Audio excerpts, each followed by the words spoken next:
नमस्कार साथियों, मैं डॉक्टर राजेश सर आप सभी का एकलव्य एग्रीकल्चर एकेडमी के ऑफिशियल चैनल पर स्वागत करता हूं। हमने आपको इसके पहले एक वीडियो के माध्यम से सीनियर टेक्निकल ऑफिसर के संबंध में आपको एक विस्तृत चर्चा किया था और उसके बाद हमने आपको एक चर्चा और किया जो बीपीएससी द्वारा या बिहार लोक सेवा आयोग बिहार के द्वारा ब्लॉक एग्रीकल्चर ऑफिसर का पद है, उसके संबंध में हमने आपको भी कुछ बताया था। तो आज हम उस यूपी और बिहार के जो भी प्रतिभागी या छात्र, बहुत सारे यूपी के बच्चे बिहार का फॉर्म डालते हैं, बहुत सारे हमारे बच्चे बिहार के यूपी में भी तमाम पदों के लिए अपना अप्लाई करते हैं, क्योंकि दोनों की माध्यम जो है, दोनों के हर तरह की ज्योग्राफी कहे या फसल पद्धति कहे या अन्य चीज़ों का है, तो सारा समानता होने के कारण, दोनों हिंदी भाषी राज्य होने के कारण दोनों राज्यों के छात्र दोनों जगहों के विज्ञापनों में अपनी अपनी टैलेंट का वहां पर जाके प्रदर्शन करना चाहते हैं और अपने जीवन को एक अस्थायी रूप में लाने के लिए जॉब जब भी आती है तो वहां पर कहीं ना कहीं अपना प्रयास करते हैं। तो उन्हीं प्रयास में आज एक चीज़ हम आपको बताने का प्रयास कर रहे हैं कि जैसा कि हम सभी जानते हैं कि सम्मिलित कृषि सेवा परीक्षा 2023 के माध्यम से डीएचओ, एसडीओ, डीसीओ, बीएसए या एसटीए का पद आना है अक्टूबर-नवंबर तक, और उसी दौर में बिहार के द्वारा बीपीएससी के द्वारा बिहार अधीनस्थ कृषि सेवा के द्वारा ब्लॉक एग्रीकल्चर ऑफिसर या प्रखंड कृषि पदाधिकारी का पद आना है। और दोनों के बारे में अगर आप देखेंगे, यहाँ पर हमने इसीलिए देखे लिखा ही है BO versus STA, DHO, BSA, SDO, ठीक है। इसके माध्यम से वही चीजें देख रहे हैं, क्या दोनों में कुछ समानता तो नहीं है, या एक प्लेटफॉर्म पर अगर एक ही जगह हम विस्तृत बढ़िया से तैयारी करें तो क्या दोनों के बारे में हम बेहतर कर पाएंगे। तो हम वहां पर यह देखेंगे कि एग्रीकल्चर को बहुत सारी समानता है, दोनों पदें अलग अलग राज्य की हैं, लेकिन अगर कोई भी अभ्यर्थी उसकी तैयारी करेगा प्री और मेंस की, तो प्रकृति दोनों का एक जैसा दिखाई दे रहा। तो उसी प्रकृति को हम ध्यान में रखते हुए आप सभी के लिए हम अपना वही एक्सपीरियंस आज आपको बताना चाह रहे हैं कि इसमें आप जो है कैसे क्या करेंगे तो आपके लिए वो बेहतर होगा, ठीक है। तो यहां पर आप देखेंगे कि बीपीएससी में वहां पर भी एग्रीकल्चर के ही में ही एक आपका हिंदी का पेपर होगा, एक साइंस का पेपर होगा, दो एग्रीकल्चर के पेपर होंगे। और अगर आप ये हम आपको बता रहे हैं बीपीएससी का, बीपीएससी बीएओ हिंदी एक पेपर, विज्ञान, ठीक है, एक पेपर, और उसके बाद कृषि दो पेपर। ये किसका है? बीपीएससी या बीओ का है। अगर आगे चल के फिर हम अगर यही ये देखना चाहें कि हमारा जो एसटीए का है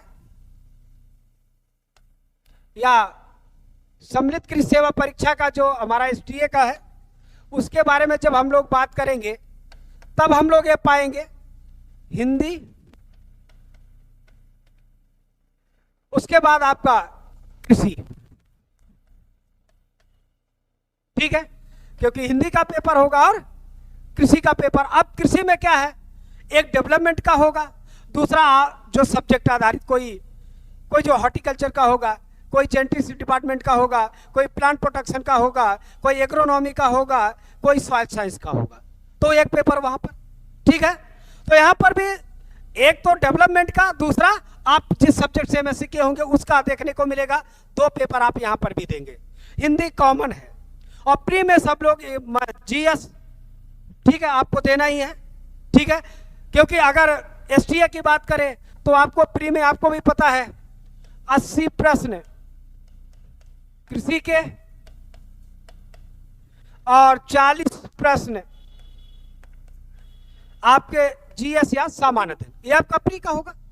ठीक है, तो यहां से देखेंगे, यहां पर जो हमारा मेन कृषि है, कृषि को अगर आप लोग देखेंगे, मैं आपको नेक्स्ट वीडियो में दोनों एसटीए का और बीपीएससी के सिलेबस का पूरा एक ही जगह तुलना करके दिखा दूंगा कि दोनों में समानता कैसे है। ठीक है, क्योंकि धान बिहार में उगाई जाए या उत्तर प्रदेश में, गेहूं उत्तर प्रदेश में उगाई जाए या बिहार में, अम्लीय मृदा उत्तर प्रदेश में हो या बिहार में। ठीक है, जेनेटिक्स में कुछ बदलना नहीं है, एक्सटेंशन में कुछ बदलना नहीं है, इकोनॉमिक्स में कुछ बदलना नहीं है। ठीक है, सॉइल कंजर्वेशन में कुछ बदलना नहीं है। तो बेसिक चीज एग्रीकल्चर में देखेंगे तो कुछ भी कहीं परिवर्तन नहीं मिलेगा। इसलिए सभी कैंडिडेट इस बात को ध्यान करें कि यहाँ पर जो बीओ वर्सेज एसटीए है, इसमें कुछ भी अंतर देखने को आप लोग को नहीं मिलेगा। इसलिए आप लोग एग्रीकल्चर की तैयारी, जीएस की तैयारी, या कहूं अगर मैं ये कहूं कि क्या जो बिहार के बच्चे बीओ की तैयारी कर रहे हैं, क्या वो एसटीए की तैयारी नहीं कर सकते, या एसटीए के लिए अलग उनको एफर्ट्स करना पड़ेगा? तो ये बहुत माइन्यूट अंतर देखने को मिलेगा। जो बच्चे उत्तर प्रदेश के हैं, कैंडिडेट उत्तर प्रदेश के हैं, क्या वो बीओ की तैयारी कर सकते हैं? क्या उनको कुछ अलग करना पड़ेगा? तो बहुत माइन्यूट अंतर मिलेगा। कहने का मतलब नाम मात्र के आपके थोड़ी सी परिवर्तन से आप दोनों पेपरों को चाहे तो दे सकते हैं। ठीक है, अलग बात है आप जो बिहार के बच्चे होंगे वो उत्तर प्रदेश के अनरिजर्व पोस्ट के लिए अलाउड होंगे, और जो उत्तर प्रदेश के बच्चे हैं वो बिहार के मात्र अनरिजर्व पोस्ट में अलाउड होंगे। किसी को दूसरे राज्य में कैटेगरी का कोई लाभ या कोई आरक्षण का लाभ नहीं मिलेगा। इस बात से आप सभी लोग भली बात संतुष्ट रहिएगा। ठीक है, तो इस बात को अगर आप समझ पा रहे हैं तो आप दोनों लोग या जो भी राज्य के हों, अगर आपके अंदर जज्बा है, जुनून है, तो आप इस कार्य को कर सकते हैं। अब इस कार्य को करने के लिए जो सबसे बड़ी भूमिका है वो क्या है? वो आंसर राइटिंग का है। क्या है? Answer writing. आंसर राइटिंग का आपका स्किल होना चाहिए। ठीक है, अगर मेंस लिखने की दक्षता हमारे पास अच्छी है या उसका बढ़िया हम प्रैक्टिस कर सकते हैं, तो इन दोनों परीक्षाओं में आप बहुत बेहतर कर सकते हैं। लेकिन आपको मैं एक उदाहरण के तौर पर आपको इसमें आपको जागरूक करते हुए बताना चाह रहा हूं कि जो 2021 का मेंस उत्तर प्रदेश में एसटीए का लिखा गया, उसमें आपने देखा होगा कि वह आयोग द्वारा निर्धारित किया गया था कि मिनिमम रिटर्न में 40% मार्क होना चाहिए, क्योंकि जो 40% से कम मार्क पाएगा हम उन्हें इसके लिए योग्य या इसके लिए क्वालिफाई नहीं मानेंगे। इस स्थिति में 100+ पोस्टें, ठीक है, 100+ पोस्टें क्या हो गई? खाली रह गई। अब यह किस बात को इंडिकेट कर रहा? वो यही कर रहा कि हमारी जो आंसर राइटिंग की जो डिस्क्रिप्टिव रूप में प्रश्नों को लिखने की दक्षता है वह शायद बहुत कमजोर है, और अगर हम इसी को सुधार कर लें, मेंस लिखने की स्किल को अपने में डेवलप कर लें, विकसित कर लें, तो यहाँ पर आप बहुत अच्छा स्कोरिंग करेंगे और एक बहुत सम्मानित नौकरी में पहुंचकर एक सिविल सेवक के रूप में पदों पर आसीन होकर अपने राज्य के नागरिकों की सेवा करते हुए एक गरिमामयी जीवन जीने का आपको अवसर प्राप्त होगा। लेकिन उसके लिए आपको यह कार्य करना होगा। ठीक है, तो उम्मीद है कि आप उत्तर प्रदेश से हो या बिहार से हो, आप इसको कर पाएंगे। जो बच्चे बिहार के हैं, बीओ के लिए हैं, तो आप सभी के लिए संस्थान के द्वारा 13 तारीख से इसमें आप हमसे डेमो भी ले सकते हैं, आप एडमिशन भी ले सकते हैं, आप इन पे आकर के अपना कार्य कर सकते हैं।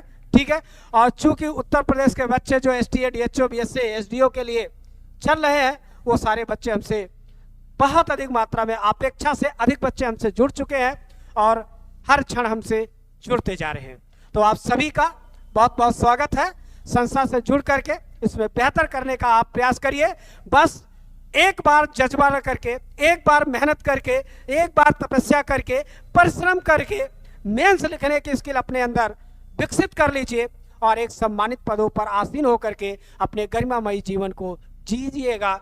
यही हम उम्मीद करते हैं और अपेक्षा करते हैं कि आप इसके स्किल डेवलपमेंट के लिए आप संस्था से जुड़ करके और अपने में इन कमियों को सुधार करने का प्रयास करेंगे। तो आज के लिए इतना ही, मिलते हैं अगले वीडियो में। तब तक के लिए सभी को बहुत बहुत धन्यवाद।